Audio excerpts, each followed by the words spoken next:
আসসালামু আলাইকুম, welcome back to my channel tasty but easy. আপুরা ভাইয়ারা সবাই কেমন আছেন আপনারা? আশা করছি ভালো আছেন।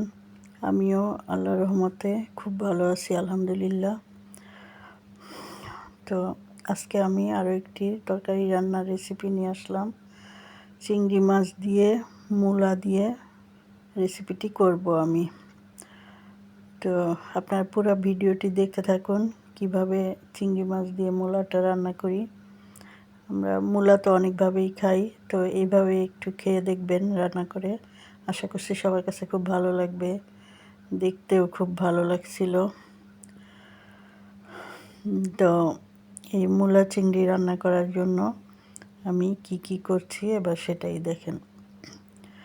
তো চলে আসেন, দেখেন আমি চিংড়ি মাছ, টমেটো, কাঁচামরিচ, পেঁয়াজ সব রেডি করে নিয়েছি, আর অন্যান্য মশলাপাতিও সব রেডি করেছি।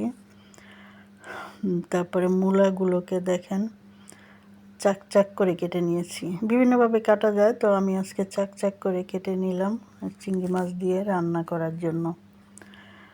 তো এখন রান্নার পুরো প্রসেসটিতে আমরা চলে যাব। এখন দেখেন চুলাতে কড়াই দিয়ে গরম করে নিয়েছি। এখন তেল দিয়ে দিব, গরম কড়াইতে তেল দিব। প্রথমে পরিমাণ মতো তেল দিয়ে দিব। তারপরে তেলটাকে এখন গরম করতে দিব, গরম হতে দিব। আর আপনারা পুরো ভিডিওটা দেখবেন আশা করছি। আর ভিডিওটা ভালো লাগলে সবাই নতুন বন্ধুরা সাবস্ক্রাইব করে রাখবেন। এখন তেলের মধ্যে আমি প্রথমে পেঁয়াজ কুচি দিয়ে দিলাম। পেঁয়াজ কুচিটাকে ভেজে লাল করে নিব একটু।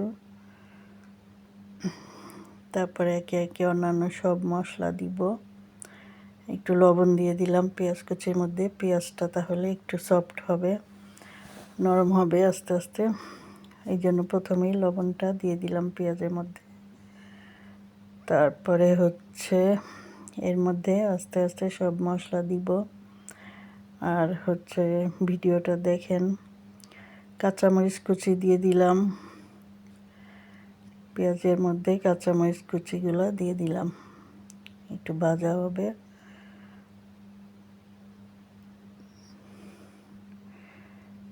এখন এর মধ্যে মরিচ গুঁড়া দিলাম, তারপরে একটু হলুদ গুঁড়া দিলাম। আমি তেলের মধ্যে সবসময় মরিচ গুঁড়া, হলুদ গুঁড়াটা আগে দেওয়ার চেষ্টা করি, তাহলে তরকারি কালারটা সুন্দর আসে।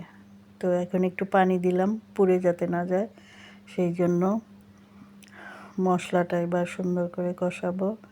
আরও কিছু মশলা অ্যাড করব, দেখেন। তো এই পর্যায়ে আমি একটু ধনিয়ার গুঁড়া দিলাম, তারপরে আদা বাটা দিলাম হাফ চামচের একটু বেশি, রসুন বাটাও দিলাম হাফ চামচের একটু বেশি। তারপরে কি দিব, এখন একটু জিরা বাটা দিয়ে দিলাম। জিরাটা বাটা দিয়ে দিয়েছি, গুঁড়া দিইনি, বাটা জিরা দিয়ে দিয়েছি। এখন মশলাটাকে আরও সুন্দর করে কষাবো। সুন্দর করে মশলাটাকে কষাতে হবে, আর একটু পানি অ্যাড করে দিচ্ছি, মশলাটা নিচে যাতে ধরে না যায় সেই জন্য। তারপরে এখন মশলাটাও কষানো হয়ে গিয়েছে। এই পর্যায়ে আমি একটা টমেটো কুচি করে রেখেছিলাম, সেটা দিয়ে দিলাম। গ্রেভিটা একটু কালারফুল হওয়ার জন্য টমেটো কুচিটা দিয়ে দিলাম।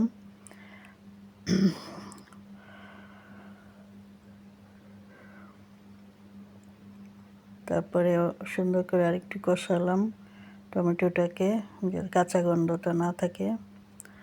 তারপরে এর মধ্যে চিংড়ি মাছ বেছে রেখেছিলাম পরিষ্কার করে, সেই চিংড়ি মাছগুলো দিয়ে দিলাম। এখন দেখেন এখানে ভালো করে নাড়াচাড়া করে চিংড়ি মাছটাকে কষিয়ে নেব। চিংড়ি মাছটা কষাতে হবে সুন্দর করে।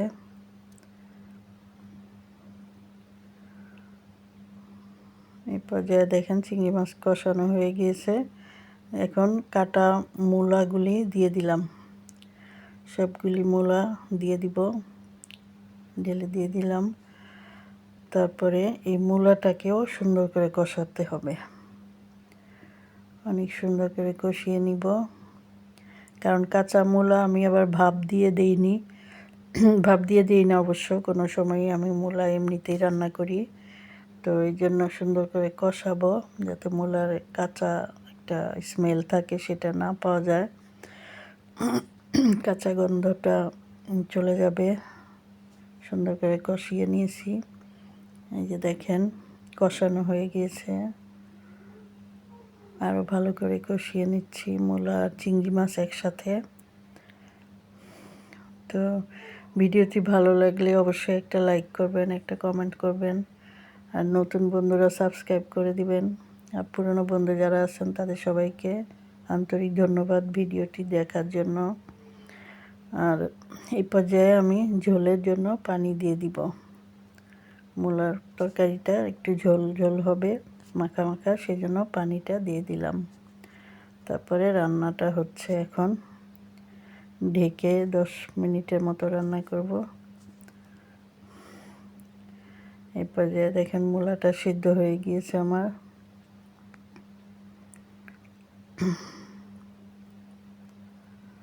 আর একটু রান্না হবে, এই যে দেখেন মূলা তরকারিটা প্রায় হয়ে এসেছে।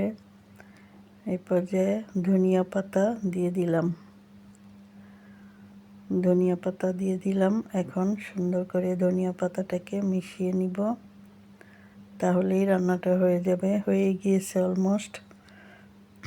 তো সবাই ভালো থাকবেন, ভিডিওটি দেখার জন্য সবাইকে ধন্যবাদ। আমার জন্য দোয়া করবেন আর কমেন্ট করবেন। তো সবাই জানাবেন কেমন হলো আমার রান্নাটা, একটু কমেন্ট করবেন, তাহলে ভালো লাগে কাজ করতে। দেখেন রান্না শেষ। আসসালামু আলাইকুম।